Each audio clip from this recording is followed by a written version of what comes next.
I'm Whitney. I'm Mindy. And I'm Deb. We're three best friends who love nerdy things. Well, some people think we're nerdy, but we think we're pretty awesome. This is Our Nerdiest Thing.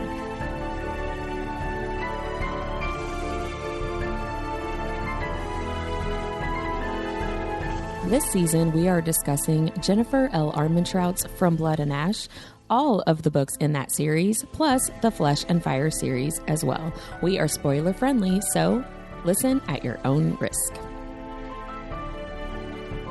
Hello, fellow nerds, and welcome to Our Nerdiest Thing. Today we are discussing From Blood and Ash, chapters 31 and 32. But before we get into it, Deb, will you please share about our nerdiest cocktail? Absolutely, I will. So this week's cocktail, we are going to learn as we're reading that Poppy and Hawke finally land in New Haven, and we're going to celebrate with a hot bath and a warm bed with this fantastic spritz. Ooh la la. So it's called Your Ego Never Fails to Amaze Me.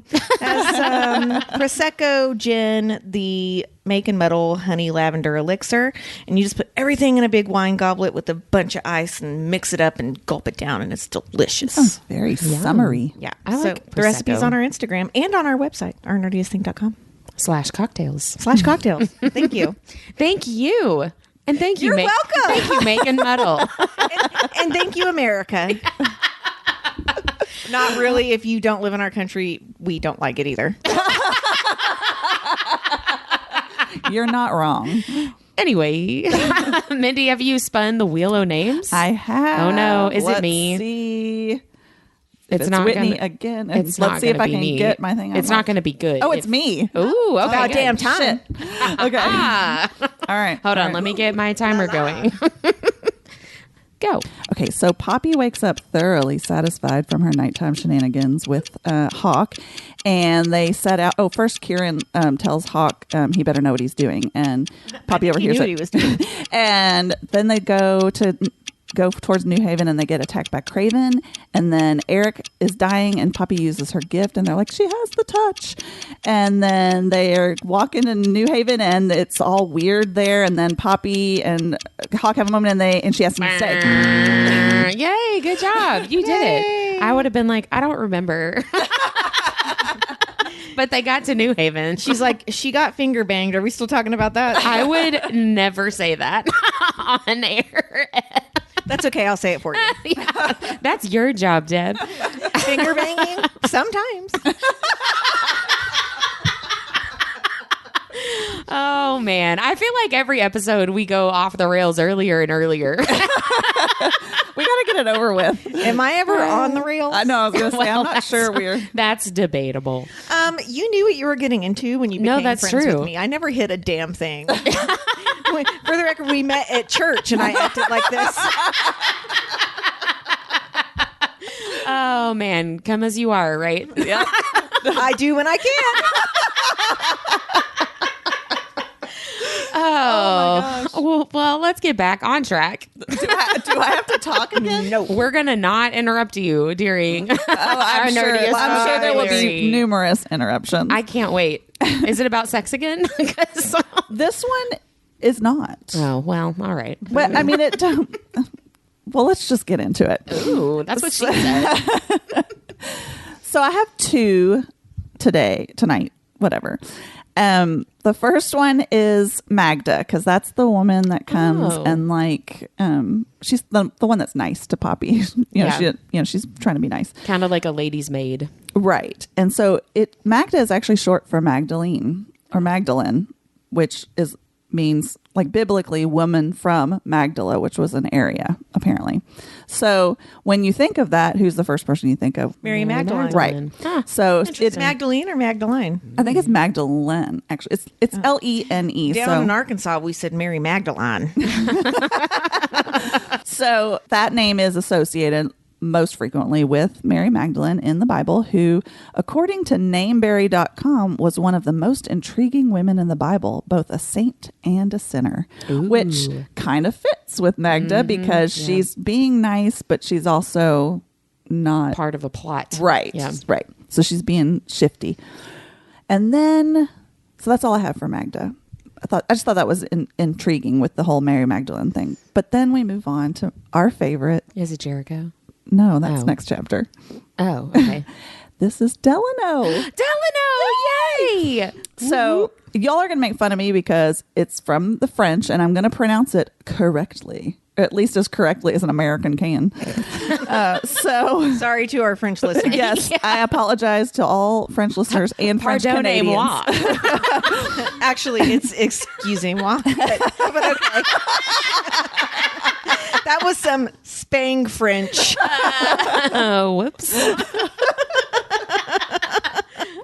Sorry. Okay. We're so educated. Excusez-moi. We sound so highbrow. So it is from French and it means nighttime. And it also can mean something else. So I'm going to go first with nighttime. How's it pronounced? You didn't say it. I'm getting there. God, you're so impatient. She's building up to it, Deborah. So it's from the French phrase de la now I can't say it. It's from the French de la nuit. De la nuit, which means of the night. Or it could be from de la noix, which is from the nut tree. I'm going to go.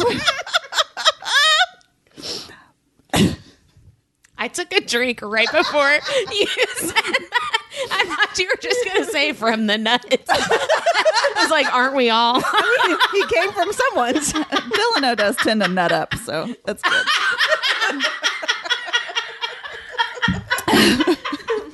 Oh, man. You all, we technically have not recorded in a couple of weeks because we've been like at Imaginarium and stuff. And I guess we missed each other. We did. Listeners have only had a week to miss us. I know, right? Not sorry. They're getting full on Our Nerdiest Thing.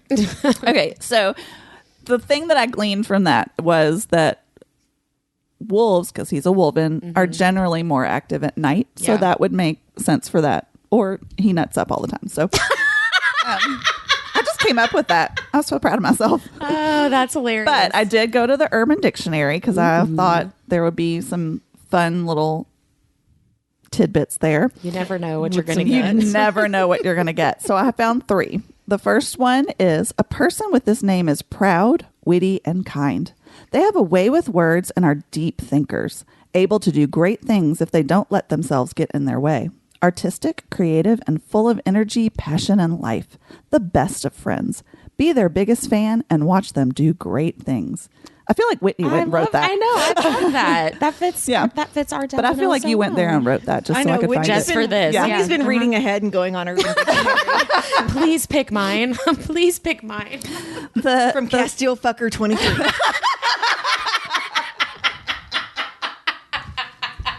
No, mine would be like golly gee 69 or something. Well, it wouldn't be finger bang. 69. No, it would not. I like how the 69 was still in there. There's no better number. Golly gee willikers. Fellatio. The proper term. Put some respect on its name. That's what I want when I'm doing that. Respect. Yes, for sure. And properness. I mean, tell me I'm a good girl. That's pretty proper. That is true. What was the next Urban Dictionary one? So the next one, the last 2 are very short. So the next one was amazing boy, so sweet. And again, I feel like Whitney wrote that one too. He is amazing and so sweet. But here's the best one. A guy with a big heart and a big fat dick.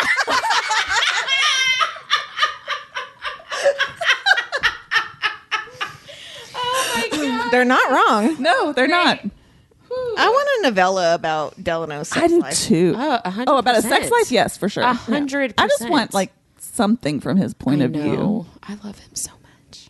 He's so great. I'm still worried about that one. I know. Don't be. Oh, okay. Well, thank you, Mindy. I hope you enjoy our interruptions and random With big tangents. They're awesome.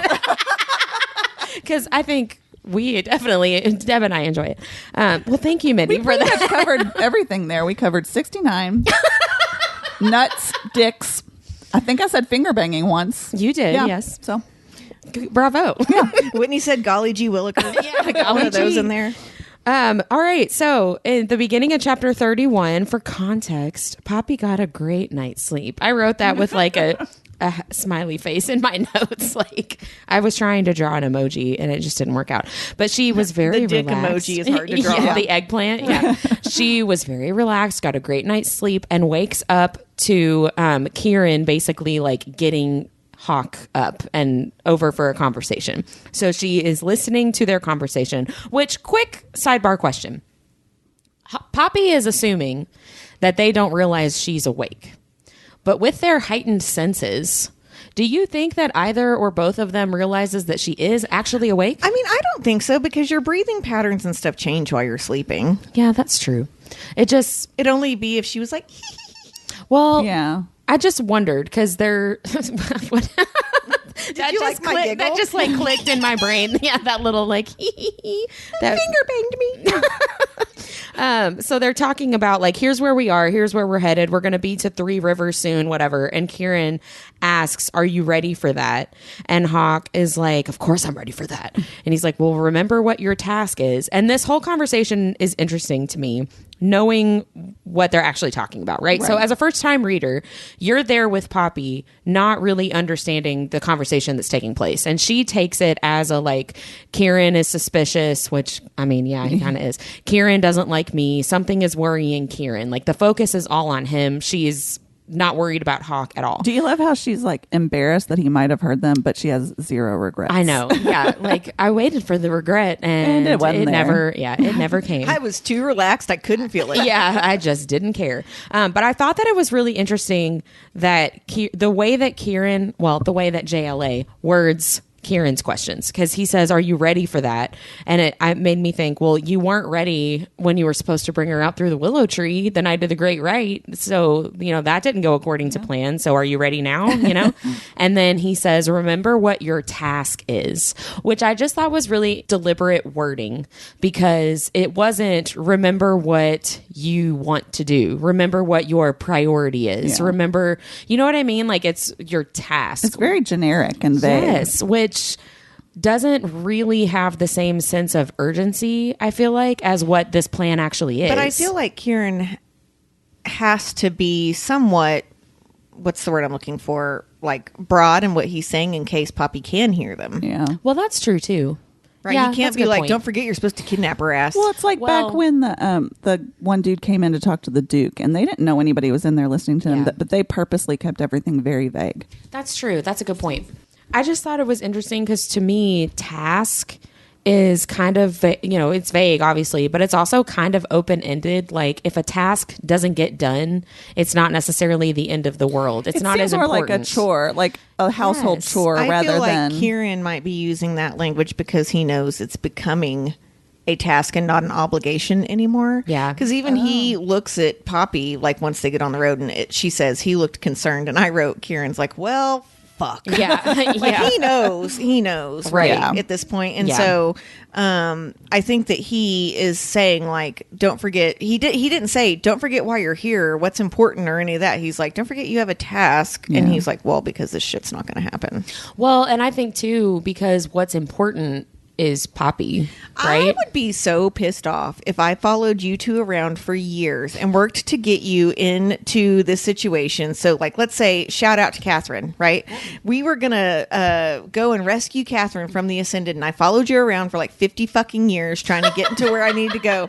And then you fuck one person, or you give one person a hand job, I was Whitney. going to say, yeah. And you're like, I'm in love. And I'd be like, are you fucking kidding me? I'd be like, his dick can't be that pretty. Like,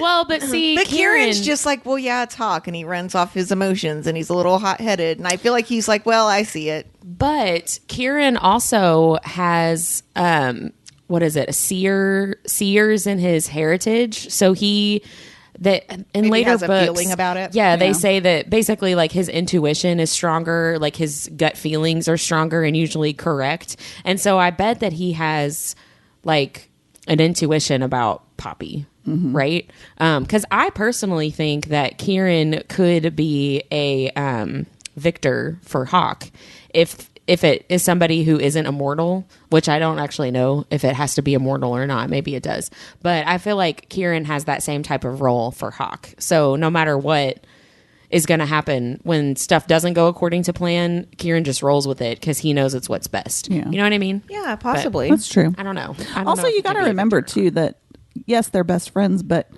ranking wise, Cass is in charge. yes, Yeah. I mean, and he is their prince. Yeah, So that's true. Yeah, but they have been good enough friends. Like they've been together since they were like what 6 months old or something. Yeah, some like babies. I feel like if they had been by themselves, Kieran would have been like, "What the fuck are you doing?" Yeah. Mm-hmm. Right? I think he, to your point, Mindy, was maybe being a little bit more polite because they were around other people. But I don't think Kieran ever truly stops himself. Like the ranking doesn't matter to him because Right. Yeah, it, I it mean, I talks agree with about. that. I'm listening to Crown of Gilded Bones right now, and whenever the primal notum finally fully sets in and the bond breaks between Cass and Kieran, and Poppy feels bad about it, and she's Yeah. like, and he tells her like, well, this bond goes beyond that, and she goes, well, you guys were going to fight each other, and he goes, that was nothing compared to what it was like when we were little. Yeah. Right? Yeah, that's true. True. So I mean, I don't think Kieran's necessarily scared of him by any means. No, and No, I don't think he's scared of him at all. But I mean, I think maybe a little bit of deference. Just Yeah. like I know my place. respect of his position. Yeah. My prince. Well, and I think we're going to see, I hope that we're going to see some of that in the Soul of Ash and Blood Castile POV, right? Like we're going to see some of the teasers anyway, have conversations. I would really like to see Kieran give him shit about this. Oh, I'm sure he I does. really hope he does. Yeah, I I'm can't sure wait he for that. does. So that conversation ends. Hawke comes back over and sees that Poppy is awake, or I think she lets him think he woke her up or something. And he basically, I thought this was really sweet. That he's like, I know that was a risk. Thank you for taking that risk with me. Like we could have gotten caught. You're the maiden. It was a big deal that you let me do that for you last night. So this is how we know he's a fictional character. Because he gives her the best orgasm ever and then thanks her. And didn't expect anything in return. Yes. Unexpected, See? nothing. Mm-hmm. Yeah. Sorry, guys. Well, and we'll get to talk more about that in the next episode. Yes. When they actually have sex. Yes. So- Maybe our 1% of male listeners, maybe they're that one person in the world that's like, I like giving orgasms and not getting anything back. Yeah, I should say that, it's not 100% of men that are like that, but Wow. let's be honest. 99.99999%. Yeah. Well, Yeah. and I mean, to be fair, I don't like to give without receiving either. That's very true. Well, you're that's sometimes correct. why I just give to myself. Oh man. So they're going through the blood forest, traveling, on horseback. What did I say last week? Like bumping booties with Hawke on the horse. She sees rocks shaped like the royal crest, which I'm still kind of confused about that, honestly. I am too. Because I'm like, is that the Dead Bones clan that we see in later books? Or I do think it is, but they're not necessarily loyal to any crown. Right. So I I'm wonder confused if by it that. was something the Ascended did to show like there's Dead Bones clans here or something like Maybe? that. To I don't warn know. people. It's weird. Yeah. It was just weird, and it kind of never comes back until they encounter the Dead Bones clan. I think that's in Crown of Gilded Bones. But book don't they 3. see things hanging from the trees or I something think it's in like 2. that? I feel like there was... They do, but she says it reminds. I'm pretty sure she reminded me says of it these. reminds me of the thing that I saw Right. when we were in the Blood Forest. I Yeah. think It is book 2 because when the Ascended come to see them, Yeah, they yeah. kill all the Dead Bones. they Yeah. set that part of the land on fire. Right. That's true. I only know that because I just read it. I'm kind of proud of myself. I knew something. Yay, look at you! Woohoo! Wait, I have a really quick question to you. When she's talking about the blood forest, she says the bark looks wet. Is that Yes. supposed to be blood? It Look like looks blood? like It's sap, blood. but it looks like blood. I guess. I don't know if it's some kind of magic something, but yeah, the trees Look like they're bleeding. yes, they're Okay. secreting something. And that happens in the Flesh and Fire books too, I'm pretty sure. The trees in the Shadowlands. I just had never noticed that before, and I was a little confused, but then I kind of answered my own question. yeah, I'm not sure if that's actually blood for trees that are there for the dropping of the blood of the gods Yeah. or whatever. I'm not sure 100% if we know what that is. So how terrified would you be if, and I'm just going to add in another book element here. You and I were laying in the Twilight Meadow, right? Who was sparkling? Neither of us was sparkling because that's dumb shit. And all of a sudden we hear a rustle in the woods, and I'm like, oh, it's a boar. And we're like, no, That is a fucking rat. It is the size of a boar. Like, no one shits themselves, which I'm like, I get that this is normal and you guys are used to weird creatures and stuff and But you've also, heard about these. no. But also, I would poop my pants. Well, and they say 100%. that the only thing that they would ever run from is Craven. The barrats. Yeah. Yeah. So They are. Yeah, it's really gross. But okay, so I've said this maybe last week or week before. So the barrats remind me a lot of the Princess Bride, the rodents of unusual size in the forest in that movie / book. So I was like, that has to be based on a real thing. So I did a deep dive on ROUS's rodents of unusual size, and I found that they are based on an actual creature that is actually not as scary as you think it's going to be, but it's still like really freaky. So, rodents of unusual size. First of all, there are a lot of large rodents. I'm just going to focus on the largest one on record. So rodents. Yay. I know, right? Rodents in general comes from, I think it's a Latin word that means to gnaw, which is like the grossest word. Like, ugh. So rodents include mice, rats, squirrels, groundhogs, beavers, guinea pigs, gerbils, and the largest rodent in the world, the capybara, which is in... Oh, I've seen pictures of these. It's. I was telling Robbie about it, and now they're popping up on my TikTok For You page of these What's capybaras. weird is they become like a popular animal because Yes, they the have. kids at school, like every time they're like, we were doing animal research, and I'd say like a third of them wanted to do the capybara. Well, I might have an explanation for that. Maybe, maybe not. So the largest rodent in the world, the capybara, is in northern and central South America, but a small invasive population has been seen in Florida. Of course.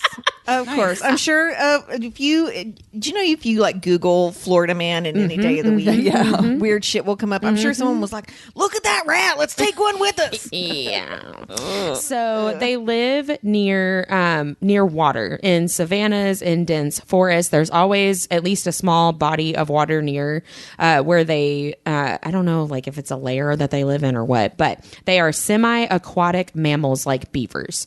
They usually live in groups of 10 to 20, but can be found in groups of up to 100. 100. And how big are these? Oh, I'm going to tell you. They have a heavy barrel-shaped body, short heads, reddish-brown fur on top that turns yellowish-brown underneath. Normally, the average capybara is 3.5 to 4.5 feet long. And around like a yardstick or more. So like Cassian's dick. Sorry, you did like measuring with your hands. And I was like, I have to. Tell me when. I wrote this quote down because it just made me laugh. I forgot to actually look it up, but I think it just means when they're standing like on their hind legs, they're around 2 feet tall, standing at the withers, which I really enjoyed that. What's that the wording. withers? I think it's the hind legs. Okay. Like if they're standing on their back legs. So are humans always on their withers? I guess. we are. I guess. I've got I a don't know. case of the withers. Yeah. Normally they are 77 to 146 pounds. So 3.5 to 4.5 feet long. 77 They weigh to more than 100 both of my children. and 46 pounds. The largest recorded weights for capybaras. There's one for male and one for female. So there's a wild male capybara in Uruguay that was recorded weighing 162 pounds, which is the heaviest male. And the largest recorded wild female capybara was in Brazil, 201 pounds. Was she pregnant? It didn't say. I don't think so, but it didn't say. No, she was sick of everyone's shit and stress eating. She was eating Cheetos. So I really loved this a lot. Okay, so females are really like in charge during mating. They alert that they are ready to mate by whistling through their nose, which I just think is hilarious. During mating, I got pretty much all this information is from Wikipedia, by the way. During mating, the female has the advantage and has the mating choice. Capybaras mate only in water. And if a female does not want to mate with a certain male, she either just goes underwater or leaves. So like a male she goes in the water and whistles through her nose, and different male capybaras can like approach her, and if she doesn't like them, she just like disappears under the water. She just nopes right out. Yes. Oh, my gosh, it made me laugh so hard. And they can stay underwater for up to 5 minutes. So just like, peace out. I just imagine like a silent, like, no, like I'm not even going to tell you no. I'm just going to go underwater and not come like back up. Slowly though. Yes, exactly. You just stare them in the eye as you're slowly Exactly. Oh my gosh, that made me laugh so hard. They also use that same technique, males and females, to avoid predators. So good for them. In many places where they live, so northern, central, South America, they are hunted for meat. They're hunted for pelts, and also hunted by farmers who see the grazing of capybaras as competition for their own livestock. So it's basically to like, save the grass and stuff for their own livestock. In other areas, though, they're actually like farmed and bred, which I thought was kind of strange. I don't know. I'm not sure. It didn't really say. It's weird. And I didn't click on the link to deep dive about that. Sorry. They usually live around only 6 years in the wild and 12 years in captivity, which is still like not that long, right? Also, like, what is killing them in the wild where they have a lower life expectancy? I guess like crocodiles and stuff in South America, right? Because they live in water or by water. So that's kind of, or maybe. Or they're dumb and she's really trying to avoid sex. And she stays she under just the water drowns too long. herself. Yeah. I'd rather drown than None have of these sex with suitors you. are acceptable. I'll just stay down here. Oh my gosh. So one positive thing, because I'm like writing all this stuff down like, oh my gosh, this is horrifying. But capybaras are usually docile and actually usually allow humans to pet them and hand feed them. But authorities discourage contact because they can carry a lot of ticks and therefore tick-borne disease. So it's also, not. I don't want to pet a 176 I know, right? pound rat. But I thought that was so interesting that it's like not they might bite your hand off, but like they have ticks, guys. It's really gross. I just think that's really funny. So in some places, their meat is given special permission by the Catholic Church to be eaten during Lent and Holy Week, where your meat intake is limited. Isn't if you're that observing kind Lent. of a gross, unworthy meat? I know. But in those areas, that might just be like what The they have only available. meat? Okay. Yeah, I Yeah, get. yeah. That's kind of how I took it. I thought that was to have special permission from the Catholic Church, and I don't know if that's like the parishes in these places give the special permission. If that has to come from the Vatican, I don't know. Can you imagine the Pope's like, what's on the agenda today? Can These people want to eat capybaras. Is it okay? Capybaras, yeah. They look like giant rats, sir. Yeah. Some states in the United States allow capybaras to be kept as pets. Uruguay has images of them on one of their coins in their currency. And they have become extremely popular in Japan because of a popular cartoon character named Gizmo. Capybara-san. Which I wonder if because, a lot of kids are into like anime and stuff. I wonder if that's maybe why some kids know about Did you capybaras. ever watch the show Switched at Birth? No, but I know. But I know what you're of talking it. about. Wasn't that what's her ABC chick Family? from Divergent? That was her first show. No, right? that's a different. That was a different girl. Oh, Switched at Birth was the girl who's Luke's daughter on Gilmore Girls.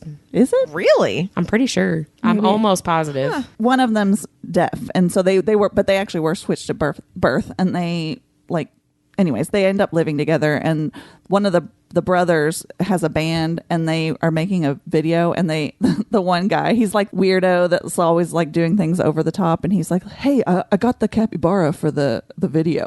And so that's where I first heard of it. It's was so watching weird. that weird show. Thanks, ABC Family. Yeah. I know, right? So then the last thing that I found that I thought was worth sharing, this just made me really laugh. So, I mean, it's not funny for these people, but it kind of is. So, in August of 2021, there was a problem in a neighborhood called Nordelta in Buenos Aires, Argentina. This is from a Guardian article. A group of capybaras basically like overtook a gated community. and like overran this like gated neighborhood and were like chewing through their their wires. Oh, and that's not funny. but it I'm kind of picturing really them like is. sitting by the pool having a cocktail. I know, Like- right? Yeah. Were they So- running from Craven? Maybe they not this No. quote just made me, because it is a nuisance, but it's okay, guys. Like, what are we complaining about? They not only destroy gardens, but their excrement has also become a problem. It's like they're just like pooping everywhere.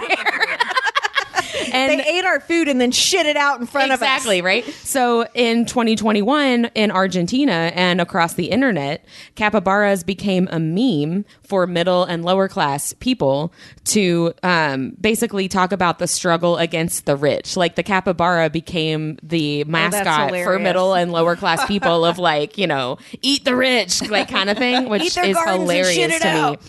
It is hilarious to me. And then it actually sparked a bigger conversation about environmental concerns because the neighborhood, the Nordelta gated neighborhood, was built on the capybara's wetland habitat. So the neighborhood was saying, well, they're coming and overtaking our neighborhood. you overtook And theirs. environmentalists were saying, you actually built all your houses on their land. So of course they're there Yeah. because they were already there, which I thought was a fascinating take, Yeah. right? Like to look at the bigger picture and have a little bit more perspective.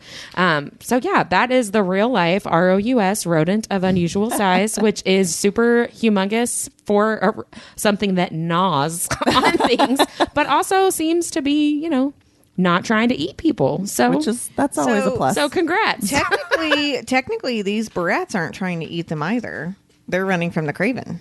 but they yes, would. but they would. Right. Right. They would. So yeah, so the barrats are rushing them because they're running from the craven. So then the craven all of a sudden show up and they all have to fight against the craven. Can I say real quick, there is a part whenever the craven attacks Noah, it says it was digging its clawed fingers into the huntsman's chest as it latched onto his neck.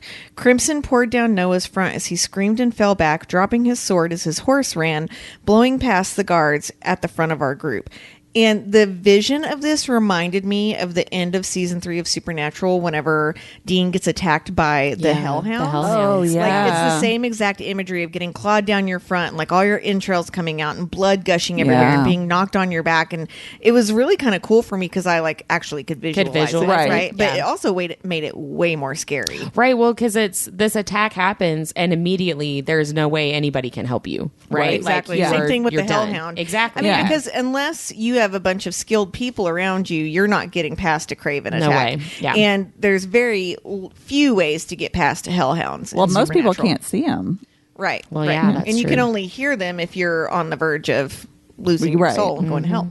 Yeah. So that's super. But That's uplifting. No, but bringing no, it that's back true. to our geeky. Yeah, no, I think I hadn't thought about that. I think that's a really good. That is a good visual of the same kind of thing. Because sometimes it is hard to picture these descriptive Yeah. scenes because it's so far removed from our reality that sometimes I'm like, I mean, I get that it's bad, and I'll just accept that it's bad and not try to visualize it anymore. You know what I mean? You know what I struggle with though in all fantasy books, and especially later in the War of Two Queens, is I always think whenever they're in battle that it's nighttime. Me too. And there's a specific part in the War of Two Queens where she talks about the sun shining in their eyes, because you don't think about like people That's funny. chopping each other's head off and stuff I when it's a always bright think sunshiny about day. it during the day. Right. I wonder I what really that says do. I about our always picture it personalities. in the I'm day. sure it says something like, Whitney and I belong in the dark. or I have daily battles. as if you could ever outrun me. I have a question about the mist. With the craven? Yeah, so the mist always comes before the She craven means comes. Stephen King.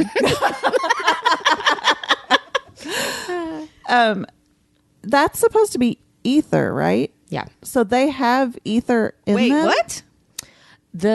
Or is that Okay, so All right, it's Blood and Ash story it's time. blood and Yeah. ash story time. The way that I understand the mist with the craven is that the mist is like primal mist because Poppy creates that in War of Two Queens. She's trying to just But give why did the Craven have it? yeah? Why does it come before because the craven? it's the ether that is in all people, all mortals, because mortals come from the original primal of life and Nectus the Draken.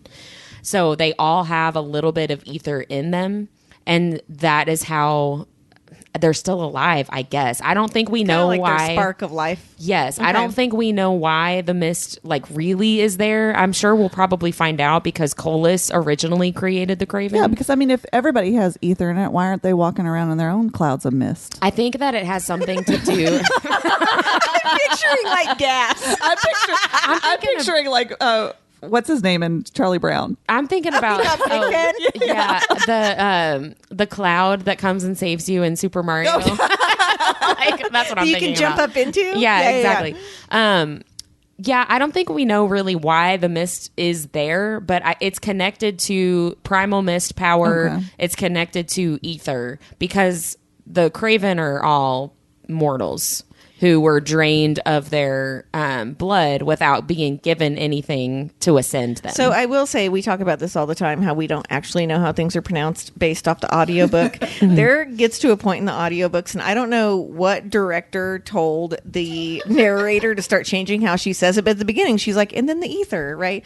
And then by the end of War of Two Queens, she's like, the ether. And you're like, no. Like, I don't understand. She did back off some in A Light in the Flame. Well, so I don't know if she heard the feedback. Right. But I'm like, why are you calling it ether? Like, yeah, I'm hopeful that we get more explanation about all this with the Craven and the Ascended, because we find out, I made all those infographics. We find out basically Colas is originally the one that created the Ascended, that created the Craven, that created the Revenants, right? So I'm hopeful that I'm expecting that we're going to get explanations for all of that. I was just curious in Light as and to Flame. Why, Fire in the Flesh. Why sorry. that was like the beacon for them or whatever, that they're coming because of this mist. Is it like, I thought, well, maybe it's like leaking out because it got transferred to them? If it's a sign of life, though, and they're dead, that's weird. But they're not dead because that's true. They're in that weird like zombie. stasis. Yeah. Yes. And I think the mist is what's keeping them from being fully dead. Okay. And the ether, I think, is what's keeping them from becoming fully dead when they get their blood drained. That makes sense. But why the mist is there, I don't know. Maybe it's the first just time I put that together, by the way. Yeah. I hadn't. Thank you. But for it's bringing it up. definitely primal mist because Poppy is able to create it, Right. In War of Two And Queens. it's one of those things too, while you're reading it, where you're like, okay, she can do that too, and you still don't think like she must be a primal. Right. Yeah, you don't really That's understand. weird. Her eyes Yeah. are gray, and she can heal people, and now she can create primal mist, and she has something called the primal notum. But I have no idea that she's a primal. Like, yeah. how the fuck did the author do that? Like, she's She's smarter than all of us. she gives us every clue on the planet. I know, and we're all just like, oh, she's a Demis. that makes sense. Yeah, so I felt really bad for Noah. I wrote, poor Noah. We just learned his name. Because it says that I talked about this last episode or one before, like she has these 10 people, but we don't know half of their names, right? So I love the banter between Hawke and Poppy where he's like, you are really turning me on. And she's like covered in Craven guts and is like, you are so weird. He stops like in the middle of fighting. in the and middle it's like, of fighting. Watching you fight them is incredibly arousing. Like, you're giving me a boner over here. Like, this is not the time. Like, he's like, keep it in your pants. I know we didn't sleep under a tent last night, but I'm pinching one right now. He would say that too. He would say that. And so a Craven comes for Poppy, and Eric basically saves her and sacrifices himself. I know, exactly. Eric saves Poppy, and I do love the I think this happens before Eric saves her, but she hears in her memory Victor's voice, like, and it grounds her out of her panic. Never cave to panic, he says. Yes, exactly. Like, she remembers that. And I wondered if that was truly just coming from her and her own memories, or if that was like a fate thing that pulled that memory, that pulled his voice to help her, right? Because he is still her Victor, right? But yeah, I wrote, sweet Eric. He seems like a good guy, which we actually don't know. Well, but based on this, innocent. he does. In this scene, she does help him and take away his pain. And it really reminds me, I'm just pulling out all of the cultural references tonight. It does remind me of Outlander. Again, it was the same type of scene where the boar they're hunting boar, and the guy that's with them, Georgie, Yeah. ends up getting yeah. impaled essentially through his stomach. There's no way that disemboweled. she can save him. Yeah. And she's talking to him, and it's so like they really ease the tension because he looks at who's the uncle? What is his name? Dougal, yeah, and he's like, "Did you bed my sister?" Yeah, I'm dying. Tell me the truth. He's like, yeah. And he's pretty much like, and it was real fucking great too. But like Claire Fraser does the same thing for him in this moment, just with words that Poppy is doing with words and touch. Like Claire kind of helps him get to the place he needs to be so that he can pass away peacefully. Take the focus off the pain. Right, Yeah. exactly. And so they're both healers in very different ways. That's true. Yeah. Yeah, so Nice parallel. in this attack, a Craven attack, they lose Noah, Eric, and then an unnamed other guard. I don't think we know his name at any point. So they lost 3 people. So we still have Poppy, Hawke, Kieran, Luddy, Phillips, and then a couple of other guards who are currently not named, but they get named in the next section. But I wrote down too, she talks about, he says, he sees his mom and he says, Mama, and Poppy thinks to herself, like, I hope that it's his mom that he actually saw, that he got to see her and not Rain, Right. bringing him to the afterlife or whatever. And I thought, well, he wouldn't have seen Rain because that's not actually the god of death, right? Oh, that's true. Yeah. It Who would is have it? been Nyktos or Seraphina. Yeah. Oh, that's right. And so I wonder if he actually saw Nyktos, like if there was some kind of special, like, hey, that was my granddaughter. Thanks so much. Like, here's maybe. a special You mean thing for Seraphina? you from either of them, Yeah. because Seraphina is still in. But I was stasis thinking at this because point. Well, it was and a I love female, I how they're scared of Rain in this scene, but he is like a goofy. I funny know. motherfucker, Yeah, he is. in the prequel series. Craft cocktails don't have to be fussy or ingredient heavy. Make and Muddle is here so that you can have a delicious 3-ingredient cocktail every time. Spend more time reading and less time mixing. Make and Muddle. Cocktail evangelist here to spread the good news about booze. Can we talk a little bit about Poppy? Well, I'm going to say hero complex when it has to do with Poppy, but I'm not saying she has a hero complex. It's just that every time someone's hurt, She just is a hero. she there's a hero when you look inside your I sang that eyes. song at a high school talent show. I wish I was there. Okay, hold on. I was going to sing Vision of Love, and my grandfather got really sick. And I wasn't glad that he was sick, but I'm really glad I didn't have to sing it because I was so not fucking prepared. That is a hard song to sing. And you've heard me sing on this podcast. I cannot sing. I love how you I both want went to for know how to Mariah sing. Carey, and in my talent show, I sang the Beastie Boys. Which song? You got to fight for your right to party. Okay, because I'm hoping like, it's a sabotage. Actually, we were supposed to do Maybe it. he's got one of those mustaches on. No, we dressed up like them. I was my King Ad gosh. Rock. And we did it. We tried out, and there was no like adult, and everybody was like, "Oh yeah, you're in," because we were gonna like spray everybody with whipped cream and everything. Like we were like all in, right? And so the kids were all like, "Yes, yes, yes." So then we go to the first rehearsal, and the librarian actually was the teacher sponsor. She was like, "Well," and we didn't have the music with us. She's like, "Well, what's this song?" And she's like, "Can you tell us like some of the words?" And we're like trying to go through them, and then we're like, yeah, and your mom threw away your bush mag. Like we were like, and so she was like, no, you can't do that. So we ended up being the MCs. Aw, Yeah. bummer. You couldn't change it to my mom threw away my lean cuisine or something? what were the My TV dinner. No, what were the little really? You got so excited about them. They were blue, and they were the kids like little Kid cuisine. kid cuisine. Right. My mom threw away my kids cuisine. You gotta fight. But yeah, so heroes. Sorry. Yeah, we just totally went off topic. With Mariah Carey and the Beastie Boys. Okay, so according to tvtropes.com, that is an actual website. And My favorite website. And one thing we learned, I'm going to do a little sidebar. So we talked about this last episode at Imaginarium. What is that trope called? Pivotal wake up. The pivotal wake up, where it's the trope where the vampire wakes up at a 90 degree and just like stands up. So I was really excited to find tvtropes.com. Okay, so they define a hero complex or hero syndrome as having an affliction where every wrong thing within earshot must be righted and everyone must be helped, preferably by the hero themselves. They typically do this without considering the danger to themselves or before looking at the whole picture. So I got to thinking, do you poppin'? Yes. Yeah.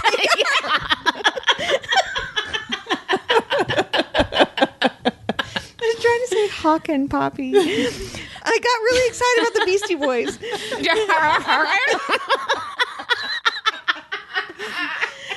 Whitney, fuck off.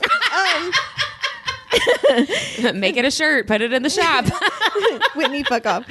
Do Hawke and Poppy have a quote unquote hero complex? Okay, or does anyone else in the book? And before you come at me, No, I was going to say yes. Whitney like came up to the mic. She was like, I was just going to be like, "What? I'm here." So I'm not saying that they do, but if Whitney disagrees with me, she'll make an infographic. Okay, so the symptoms of having a hero complex include needing recognition for your acts of heroism, being quick to give advice, only feeling good when helping someone, believing that only helping others is your main purpose, caring more about the quote-unquote photo op than the charity event itself, which does not really apply to them, being attracted to vulnerable people, and being a narcissist. So the narcissist is the really big one. So according to Psychology Today, narcissists tend to continuously swing from one episode of being a victim to being a hero in the following ways. So number one, narcissists have a perception of good and bad that's distorted because they can't see the wrong in themselves. Number two, narcissists unfairly assign blame and sometimes attack innocence. Narcissists distort narratives to make others believe that a person needs to be fixed. Number four, so when a narcissist can't be the hero, they consistently play the victim. So this happens when the narcissist is confronted typically with a mistake. So they tend to use prior trauma or hardships to escape responsibility. According to the HuffingtonPost.com, one of the many drawbacks to hero complex include resentment if that person with the complex isn't getting recognized enough, tending to get overextended with their heroism, being driven by a need of approval, creating an addictive cycle of saying yes, excessively giving up personal boundaries and making sacrifices, including time and money, wanting to repair their partners, and treating others as if they're broken. So, and then the other obvious ones are like depression, sense of losing control. A big one that we see all the time in these books is acting dangerously or morally gray due to your hero beliefs. So I will say when I first started writing this out, I thought, yeah, Hawke and Poppy definitely have hero complex, but they don't get so stuck in having to be a hero that they turn into a narcissist necessarily. Right. But there is one person in these books that comes to mind that checks all of these boxes. Who? I would say Alistair. Alistair, yeah. 100%. And you know who does in real life? Who? Tom Sandoval. Oh, 100%. Yeah, if you follow us on Instagram, we have so many Scandival memes on there. But yeah, 100%. So, but if you think about Alistair in these books, everything he does is based off essentially trying to kill Poppy. And it's because he thinks he is a hero. He is doing the right thing. He's going to save Atlantia. Right. He doesn't care who he's putting in danger. Mm-hmm. He doesn't care that, Hawke does not want to marry his daughter. He does not want to marry his niece. Like, he kills kids. Right. Yeah, exactly. And so, again, he was wanting to kill Poppy off and let her family get attacked out of this idea of heroism. And whenever Alistair's not getting enough attention, he does shit like brings things up to Poppy that he knows is going to upset her. The big one in book 2, when he does bring up Gianna, who's his niece, who he says Hawke is quote unquote promised to, who he's really not, right? And so he continuously brings this shit up to kind of drive this wedge in between them. But before he even realizes who she truly is, he's like, well, Poppy, do you want me to get you away from here? Right. Or like, are you being forced to do this? Right. So he's consistently trying to be the person that's like, I'm going to be the better person. The savior. Yeah. Right. Yeah. Exactly. And so that really stuck with me because Hawke and Poppy, they do like to be the heroes. I think that has more to do with like egos and the hardships they've went through, but I think they could live on Atlantean soil and raise barrats the rest of their life and not ever like seriously, they would never have to save another person. And they in would their be entire- fine. Right. Yeah. Whereas Alistair died still standing on like the cross of well, she still needs I'm to die. saving Right, Atlantean. right. Yeah. You can kill me, but I've got enough people behind me that we're still going to fuck you up, which is essentially what he dies saying. So, yeah, that's the hero complex. That's that's an actual diagnosis. Like I don't know if it's. I don't think it's in like the psychiatric manual. Yeah, but it's something. It's dealt with a lot in like the workplace. It's a workplace problem. That's what most of the articles led to, like how to deal with someone with the hero complex in your workplace. Wow. Yeah, but mostly narcissists. Well, yeah. Yeah. So, think about others without thinking about how it's going to affect you. Yeah, just like don't be a Life dick. lesson. Yeah, Yeah. don't be a dick. You heard it here first. Well, so everybody sees Poppy use her gift, right? And everybody sees... They don't really understand exactly what they're seeing necessarily, but they're like, oh, the rumors about you were true. Like, you do have the touch. Like, it's very obvious she's got something going on that's, like, not normal for their world, right? And so in chapter 32, she's so worried about what Hawke is thinking. He hasn't really talked to her, and she's so concerned that he's, like, mad at her, that she didn't tell him, that he's, like, afraid of her or something. I think he's freaked out because he's realized that she might... It's the first time he thinks she might be Atlantean, right? I don't know if that... I don't remember if when he specifically says when he started thinking about it. He says, and again, I've just been listening to these again. He says something like he had his first inclination whenever he noticed she had like an elemental power, like some sort of healing That makes power. sense, yeah. Right. And then obviously later when he tastes her blood, he's like, oh, fuck, I was right. Yeah. Actually, he's like, yes, fuck, I was right. Yay. Yeah, I mean, yeah, that's probably true. And also, I wrote down too, like, he's probably just really turned on and like can't do anything about He it. also continues to feel extremely confused and guilty. Yeah. Oh, 100%. about everything. He's very conflicted. Yeah. Well, she reaches out and reads him, and it's conflict and confusion. Yeah. Yes. And so they finally get to New Haven. Their arrival is really weird. She notices a lot of it's not like other towns. There's no royal that she can see. She says the royal who ruled over the city apparently had a better grip on maintenance than the Tiermans did. But there's also a group of people chasing them down the road. Yes, saying like super hi. excited, Right. saying hello. And Hawke's like, I've passed through a couple times. and he and Kieran are like joking with each other, like low key joking. Kieran's like, they act as if there's royalty. Yeah. And Hawke is like, well, then they don't get out much. Like, they must not get very many visitors. And I just think it's really, I think they're funny. I wrote Hawke and Kieran's back and forth is hilarious to me. And then it made me laugh. She wouldn't let Hawke help her off the horse. She's like, I can do it myself. Like, back up, bitch. And that just made me laugh a lot. And he says, stay close to me. And she's like, well, yeah, sure. I'm the maiden. You're supposed to protect me. We're in this, unfamiliar place. But as a reader that has read it more than once, we know he knows all of these people. Yeah. And they all know who she is. And they know too. exactly and who they she want is. her to die. And see, Yes. that's why I'm like, he already knows, I'm assuming, that Jericho's pissed because she stabbed him and he lost his hand for punching her, right? Then later on, I guess he leaves her in the room, and she wonders why he thought it was safe to leave her alone. And so she says, unless he felt confident that there were no dissenters here. I know, which so made it's me sort laugh. of like, yeah, I'm like, okay. He's so confident in, as not a first time reader, that he's confident in his control over his people, right? And the respect and basically obedience that his people give him as their prince. And then or so he thinks. Or so he thinks, right? Right. And then she meets Delano, which I wrote a little heart. Four hearts by his name. Yes, And then I wrote, oh, Delano, Elijah, and Magna. I know. Magda. Magna is my favorite. So she's feeling real weird about this whole town, about all these people. She notices that people are like looking at her funny. She says some stared at her in a way that reminded me of the blonde dissenter who had thrown the craven hand. Yeah. And I wrote down how many of those people that she's clocking right here, how many are those same people that follow Jericho down to the cells later on, right? Like these people that are staring at her angry because of what they believe that she represents, right? And we don't really ever find that out specifically, but and now we get to the part of my notes where my daughter scribbled over them a little bit. So I can only sort of read it. Kieran, she sees, is looking around with a narrowed gaze, which I love because he's all like, you effers better keep it together. Well, and I do think already, because he knows how Hawke is feeling, he is loyal to Hawke. So he's like, if anyone tries to fuck with her, then I'm going to have to kill people. Right. Yeah. He's loyal to Hawke. And he doesn't want to, right? And therefore has to be loyal to Poppy, right? Like he knows he has to protect her and be loyal to her the same way, which I personally don't think he's very happy about at this beginning.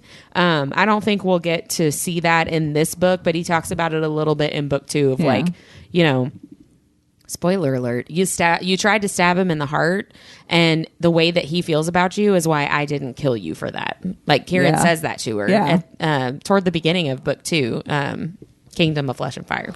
Did you notice he's talking about them being heartmates? Did you notice the part though where I think it was when he's interacting with like his friends or whatever, and he smiles and she says he went from coldly handsome to strikingly attractive. Yes, I like, clocked that too. He's going to come against your back. I just thought that was funny. And that just got me all, I was like, flustered. She thinks he's cute. Oh, well, 100%, yeah. So I wrote, whoopsie daisy, Hawke. You shouldn't know Magda's name. Like, he's like, Magda will show you. You just had like 6 pieces of coconut sticking out of your mouth. It looks like one of those like Billy Bob tea things. Sorry, listeners.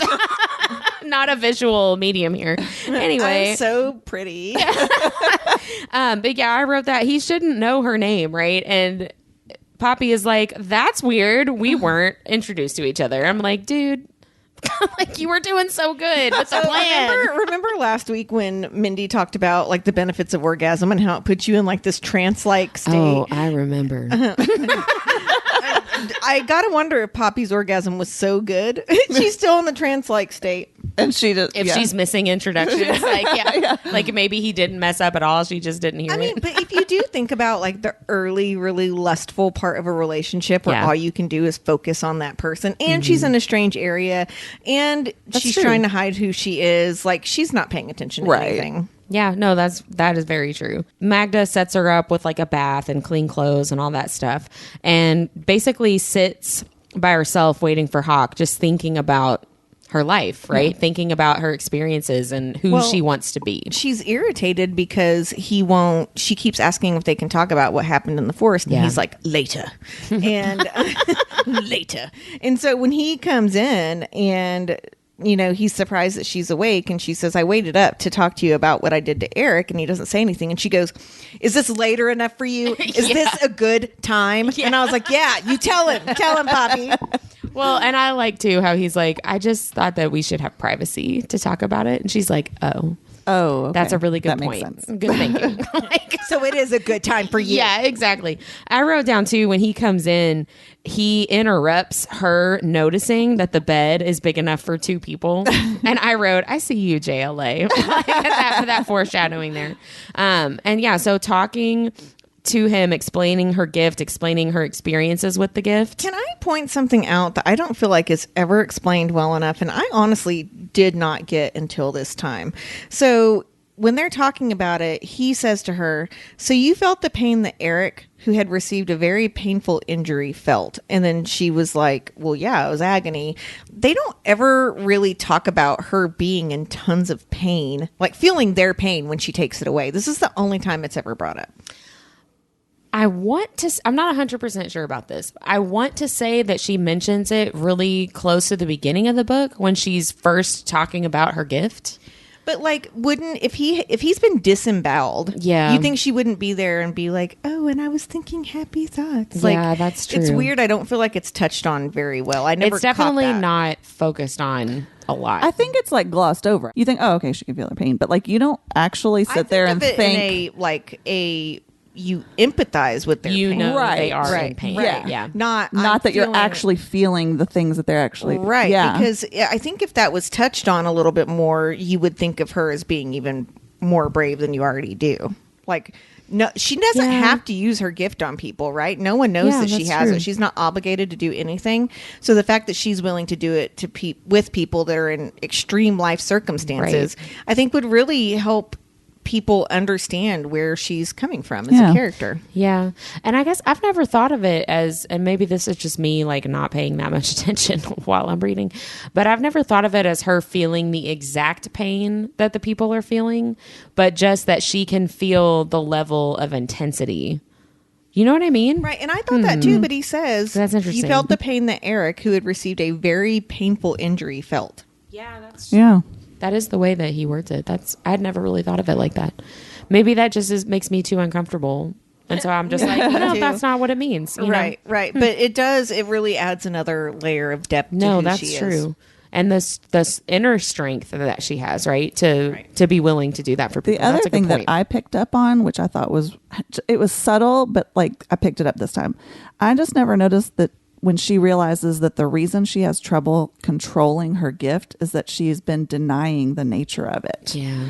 and not using it. So like she says, why did my life feel so wrong? And it's because she was tamping down her what should be natural. Denying her true self. Yeah. Yeah. Not being who I she just thought that actually was is. it was very subtle the way she wrote it, but it's a very big kind of thing. Well, and it's also just an extra explanation of what Isbeth and the Ascended are doing to her, because they have created this world for her to not be allowed to be who she really is, and to Right. not know who she really is, Yeah. and to not understand these powers that she has, right? When we have our next episode, I'm going to talk about why they might do that. Ooh. A little bit more in depth psychologically. To be continued. Dun, dun, dun. Yeah, so explaining her gift to Hawke, she says, it's why some people think I'm the child of a god. And I said, some would be correct. And I think he has a very much freak out moment when he's realizing like, oh, you can sense other emotions. And he says, I love that moment when Yeah, he he gets says caught off like guard. happiness or hatred, relief, ... or guilt. And I said that ellipsis, that ... is doing a lot of work here. Yeah, like yeah. that of him like, oh my, because I've been feeling a lot of things around you, Poppy, right? Well, and then he also he asks her, he realizes that she used her gift on him, and then he admits that he got the best sleep he's ever gotten after Well, that and night. he says, too bad that can't be bottled and sold, which is essentially what the Ascended are trying to do to her. True. And I Oh, wrote, yeah, too that's close, true. Hawke, too close to what you know they're trying to do. Well, in War of Two Queens, we see that that's what Isbeth is kind of doing, because she gives the blessing or whatever, where she uses Atlantean blood and has people drink it and makes it seem like the gods are healing them or she is healing them or whatever. And like, that's essentially what she's doing. She's such a bitch. She is. sucks, man. Before we move on from the whole healing touch thing, I wanted to kind of look into see, is that something that people actually believe, that like touch can heal you? And worldwide it is. And there's all different kinds of practices for this. So like the Chinese practice Qi, which is where Tai Chi comes from. And then in America, it started in Colorado, I believe. It is literally called healing touch. And then the Japanese practice Reiki, which I'd heard of, but I didn't really know exactly what it was. And it's actually an alternative medicine that's meant to be used as a complement to traditional medicine. So it's not to replace like regular healing methods, but it's supposed to complement it. And basically people who practice Reiki believe that there's an energy field that is in and around your body, and that disrupting that can lead to ailments and illnesses. And then what they do is they place their hands lightly on or over various parts of the body, and then channel and transfer the universal energy, which is called Qi, which is supposed to improve the balance and flow of the energy to support healing. So much like Poppy's connection through the bond her gift establishes, it's almost like they're like transferring a bond through their hands, which I thought was it's very woo-woo, right? Like it's very like, Sounds like what Poppy does. but it is a lot like what she does. So I wanted to see if this is something that's actually like used and effective, I guess. And they use it to treat cancer. And again, as a supplement, not like you don't do it Not instead the of only- yeah. So cancer, anxiety, which makes sense because that's like a calming exercise almost. Crohn's disease and fatigue. And again, this is supplemental. It should not be used to replace, only in addition. But some of the health benefits they report that people actually reported include they bring on a meditative state, which makes sense, but that fosters tissue and bone healing after injury or surgery. So I think that like when you think about it, it makes so much sense. Like you're relaxing your body and you're not like tensing up and like, so like, it goes back to all those like cortisol and all those like hormones that you release when you're relaxed. It also stimulates your body's immune system. It promotes natural self-healing, relieves pain and tension, and adds additional support to people getting traditional medical treatments such as chemo, radiation, surgery, and kidney dialysis. Wow. So- But this is a Eastern medicine practice, right? Not really something we see in the U.S. Except for like we do, but like there's this healing touch that started in Colorado, and people will do it. It's based on the same practices, but like it's worldwide. People use this, and there's really no like research studies or anything Are we that sure like that healing touch just isn't cannabis? Because that definitely helps Yes. with relaxation. It definitely It does. helps you. It kind of sounds like a front for like a brothel name, doesn't it? Like, the healing touch. Right. touch. This is You'll like feel yeah. relaxed and spaced out every time you leave there. But it is- allegedly. because there's no like real actual scientific Right. research There's proving no it. study, It's right. it's definitely But like there's- relegated to the realm of pseudoscience. But The There's woo-woo plenty of ness. scientific research that has done though that shows that touch releases endorphins. It Yes. does help your muscles relax. So I mean, even though they're saying this specific practice isn't scientifically proven, there's plenty of data to back it up. I feel like. Well, Yeah. and even if it was like a placebo effect, yeah. if it makes you feel better, then that's effective. Right. You know what I mean? Yeah.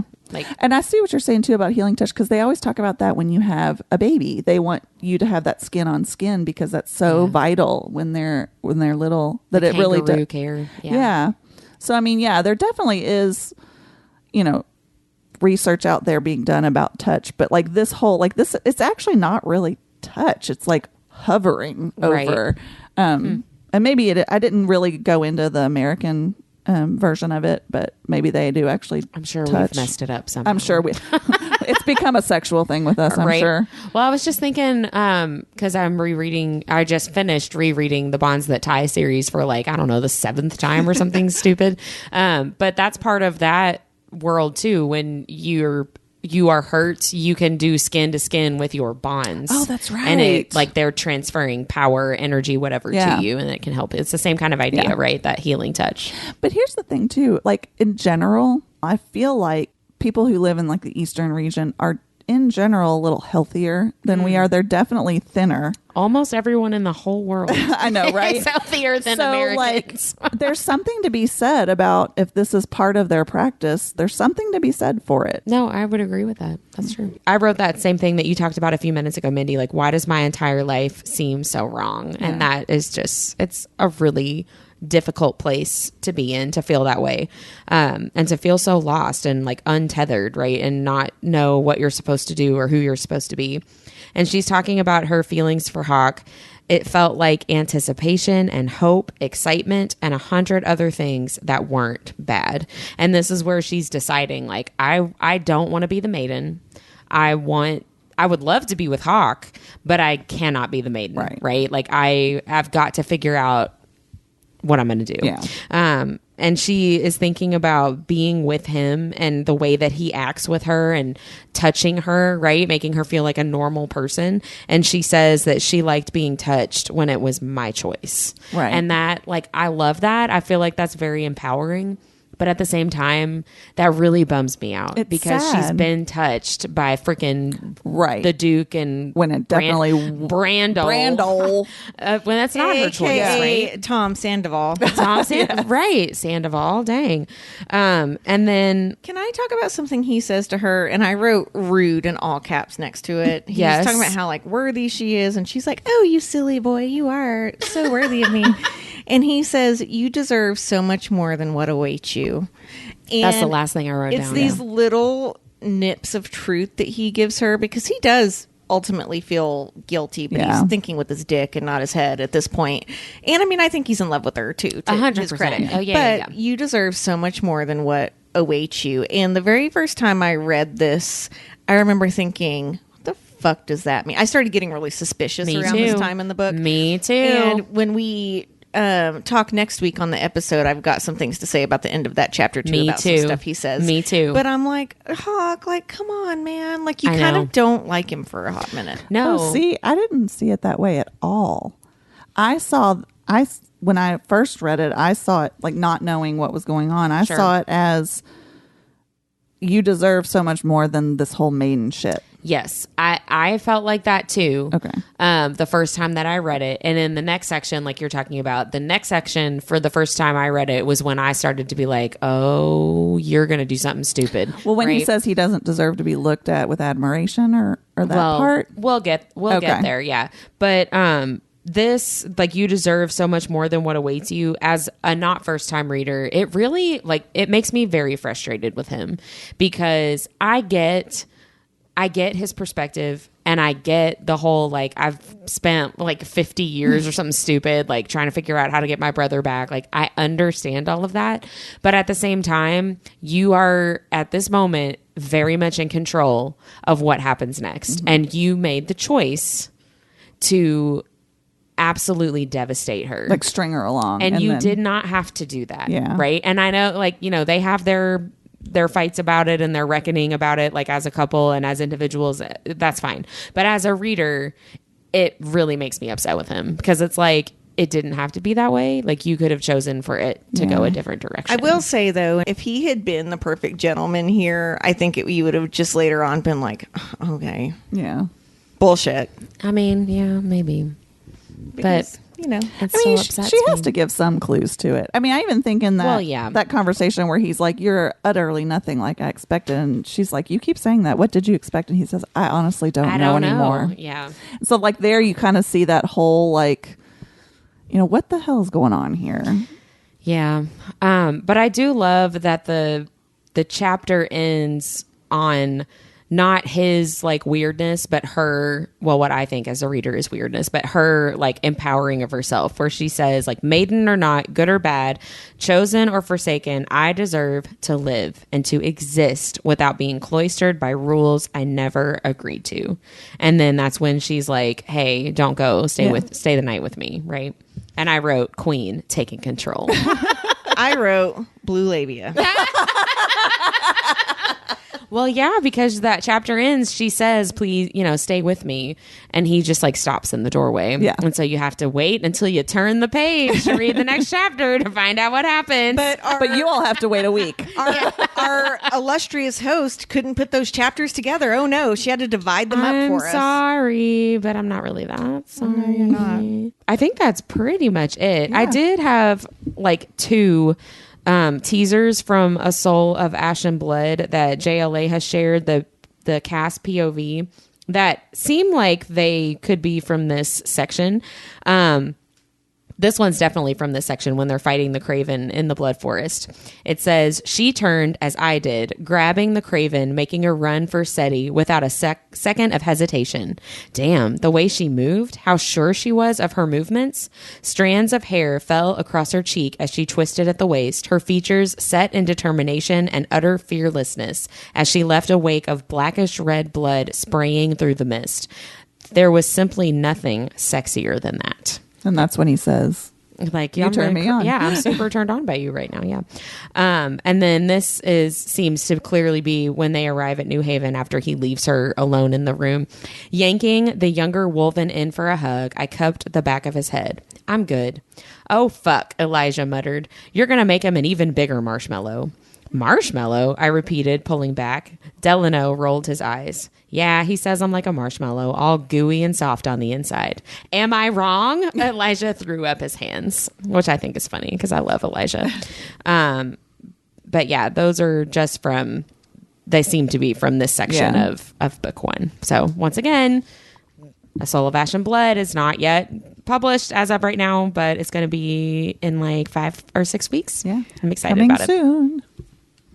Coming soon. Yep. You guys, like we will be. just like Poppy will be. Boom. You guys want to do nerdiest thing of the week? I'll start. We recently got back from Imaginarium, which was amazing. Super fun. But my nerdiest thing, I have two actually. One is from Imaginarium. I bought an obscene amount of books. Like enough that I was like, I'm going to be giving my husband favors for months. For years to come. I know.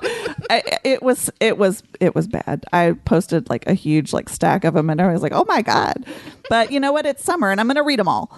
So, but it was lovely. It was a lovely time. We got to meet so many great authors and it was just really fantastic. I'm still on a high from it. And then the other nerdy thing is that, so here in Louisville, and I'm sure a lot of you have heard of it, we have a book festival actually in September called Readers on the River, and J.R. Ward is sort of headlines that. And recently, my favorite hockey romance author, Helena Hunting, was added to the lineup. And of course, they sell out like immediately. It's like a Polycon where like you can't get tickets. And I posted that huge stack of books, and a friend of mine reached out to me and said, hey, do you want to go to this book festival with me? I was going to make my daughter go, but she doesn't really want to go. And I'm like, yes.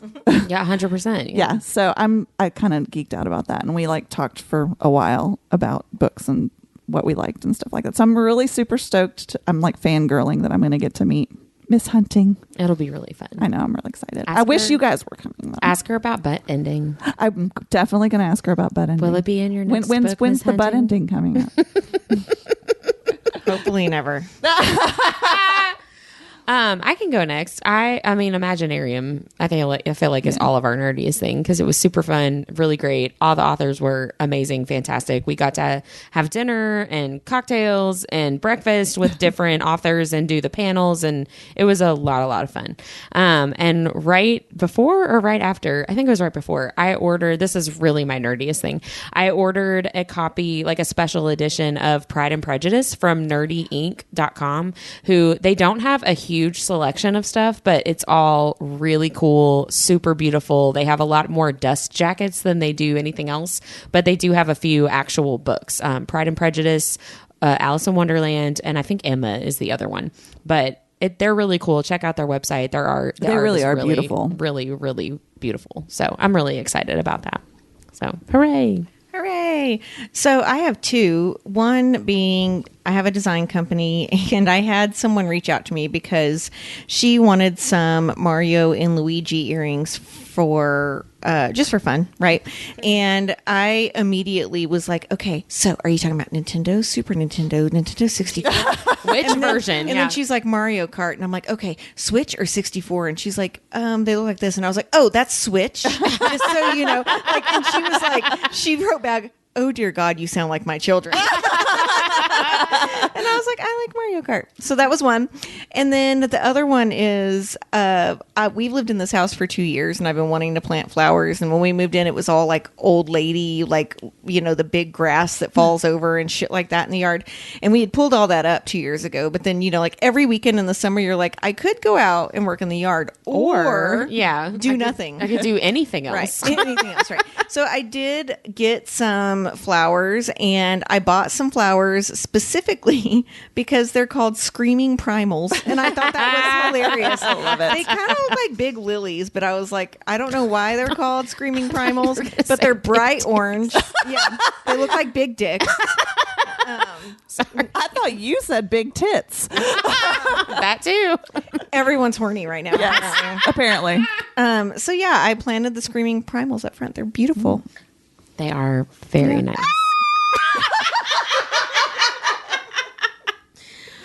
Well, on that note, literally and figuratively, that's it for today. Next week, we are going to be talking about chapters 33 and 34. They do it. Yeah. Bye. Finally, it's happened to me.